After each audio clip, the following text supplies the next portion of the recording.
वो फंस रही थीं और उनकी कमर हल्की हल्की हल रही थी। मैं कुलसूम आंटी की नसीहत को एक लम्हे के लिए भूल कर उन्हें देखने लग गया। उन्होंने 4-5 कदम आगे बढ़ाए और अचानक मोड़कर मेरी तरफ देखा तो उनका दोपट्टा थोड़ा सा सरक गया था और कुछ हिस्सा नजर आ गया। मैंने फौरन नजर उठाकर उनकी आंखों में देखा तो हमारी नजरें मिल गईं। उनकी निगाह में कुछ नाराजी सी लग रही थी। उन्होंने मुझे देखते हुए सख्ती से कहा, चलू जाओ, कपड़े तब्दील करो और कमरे में जाकर सो जाओ। उनके लहजे में वाज़े सख्ती थी। मैं सर झुकाए तेजी से स्टोर रूम की तरफ चला गया, कपड़े बदले और अपने कमरे में जाकर लेट गया। कुलसूम आंटी का ये मिशन कामयाब हुआ या नाकाम ये मैं समझ नहीं सका था। बस इतना मालूम था कि उम्मी को गुस्सा आया था। इसके बाद कुछ दिनों तक कुलसूम आंटी मुझे नजर नहीं आईं और हम अपनी मामूल की रूटीन, स्कूल और घर में मसरूफ हो गए। क्लास में भी उम्मी को दूसरे लड़कों की तरफ से ताड़ी जाने वाली नजरें में देखता रहा और खामोशी से बर्दाश्त करता रहा। इस वाकये को तकरीबन 20 दिन इससे कुछ ज्यादा गुजर चुके थे। एक दिन मैं खेल कर ग्राउंड से वापस आ रहा था तो कुलसूम आंटी अपने घर के दरवाजे पर खड़ी थी। मुझे देखते ही वो मुस्करा दे उठीं और मेरे सलाम का जवाब दिए बगैर घर के अंदर की तरफ हिट गईं, मुझे अंदर आने की जगह देती हुई। जैसे ही मैं उनके घर में दाखिल हुआ उन्होंने दरवाज़ा बंद किया और अचानक मुझे गिले लगा लिया। मुझे प्यार से देखते हुए बोले, किधर गायब हो गए थे तुम इतने दिनों से? मैंने कहा, आंटी मुझे डर लग रहा था। इस दिन उम्मी इतना गुस्सा में थीं कि लगा कि किसी को मार ही डालेंगी।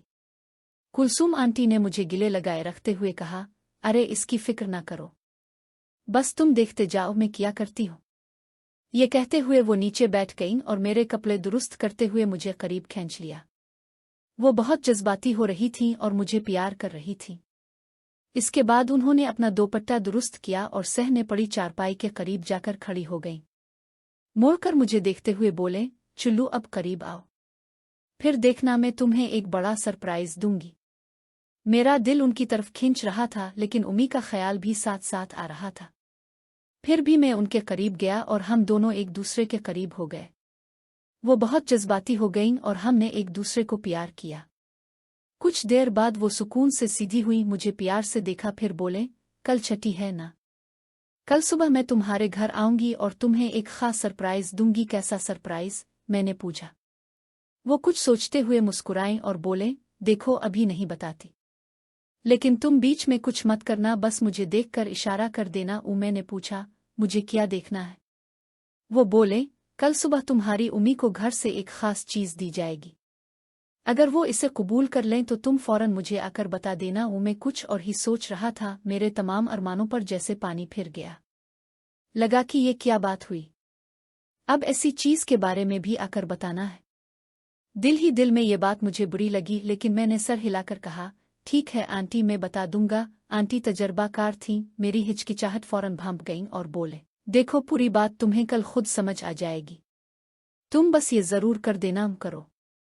अगर वो लस्सी पी जाए तो समझ लेना कि कल तुम्हारी ईद है, और तुम खुद भूल कर भी ना पीना। मुझे कुछ समझ नहीं आया कि ये क्या माजरा है, लेकिन आंटी से वदा करके मैं घर वापस आ गया, खाना खाया और सो गया। अगली सुबह छठी थी।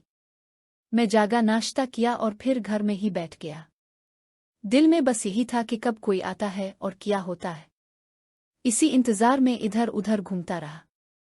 आखिरकार 11 बजे के करीब सुबह आंटी के घर से एक बोतल आई। मैं फौरन किचन के आसपास घूमने लगा। उम्मी ने खाना पकाया, 12 बजे के करीब खुद भी खाया और हमें भी खिलाया, साथ ही लस्सी के 2 गिलास भी पी लिए। खाना खाने के बाद उम्मी ने मुझसे कहा, बर्तन उठा दो, मुझे कुछ हिम्मत नहीं लग रही। मैंने बर्तन उठाकर किचन में रखे। जब वापस आया तो उम्मी का सर दाएं बाएं झूम रहा था और आंखें खिल और बंद हो रही थीं। वो बिल्कुल ठीक नहीं लग रही थी। मैं उनके पास से गुजरा तो महसूस हुआ कि वो अपने हवास में नहीं हैं। मैंने छोटे बहन भाइयों को उम्मी के कमरे में टीवी पर कार्टून लगा दिया और खुद तेजी से भागकर कुलसूम आंटी के पास पहुंच गया। मैंने उन्हें बताया कि उम्मी ने किसी के 2 गिलास पी लिए हैं। ये सुनते ही कुलसूम आंटी बहुत खुश हुईं और कुलसूम आंटी ने कहा, मुझे बता दो कि घर पहुंच गए हो तो मैं आती हूँ। मैं दौड़ता हुआ घर पहुंचा और अंदर दाखिल हो गया। लाउंज में उम्मी फर्श पर पड़ी हुई थीं, जैसे गहरी नींद में हो या मदहोश। मैं उनके पास गया, हल्के से आवाज दी मगर कोई जवाब न आया। फिर बाजू से हल्का सा हिलाया तो भी कोई हरकत न हुई। मैं अभी उनके पास बैठा ही था कि दरवाजे पर दस्तक हुई। मैं दरवाज़ा खोलने गया तो कुलसूम आंटी खड़ी थी। दरवाज़ा खोलते ही वो अंदर आए और पूछा, किधर है वो नेक परवीन?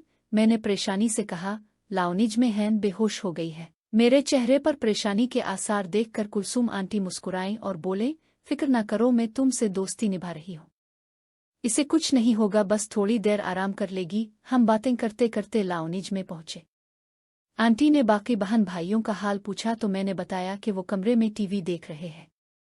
आंटी ने इस कमरे का दरवाज़ा बाहर से बंद कर दिया और फिर उम्मी की तरफ मुतवज्जे हुई। उम्मी कालीन पर बिल्कुल सीधी लेटी हुई थीं, बेसुध। उनका दोपट्टा एक तरफ से सरक गया था और सीना और पेट का कुछ हिस्सा ढका हुआ था, बाकी जगह दोपट्टा साइड में पड़ा था। कुलसूम आंटी ने उम्मी की तरफ देखा, फिर मुझे देखते हुए सख्त लहजे में बोले, बड़ी शरीफ बन रही थी तेरी माँ। ये कहते हुए उन्होंने अपनी चादर उतारी और एक तरफ फेंक दी। मैं जल्दी से उनके करीब गया और सरगोशी में कहा, आंटी आहिस्ता बोले, उम्मी जाग जाएंगी। वो मुस्कुराएं और बोले, फिक्र ना करो, इस पर पूरा मोहल्ला भी शोर मचा दे तो ये नहीं जागेगी। लस्सी में कुछ खास चीज मिली हुई थी। मैंने हैरत और नाराजी से पूछा, आंटी आपने ऐसा क्यों किया? उम्मी को ऐसी चीज क्यों पिलाई? ये बात मुझे बहुत बुरी लगी थी, इसलिए मेरा लहजा खुद ब खुद सख्त हो गया। आंटी ने मुझे गुस्से और हैरत से देखा और बोले, मैं ये सब तेरे लिए कर रही हूँ और तो मुझ पर ही नाराज हो रहा है।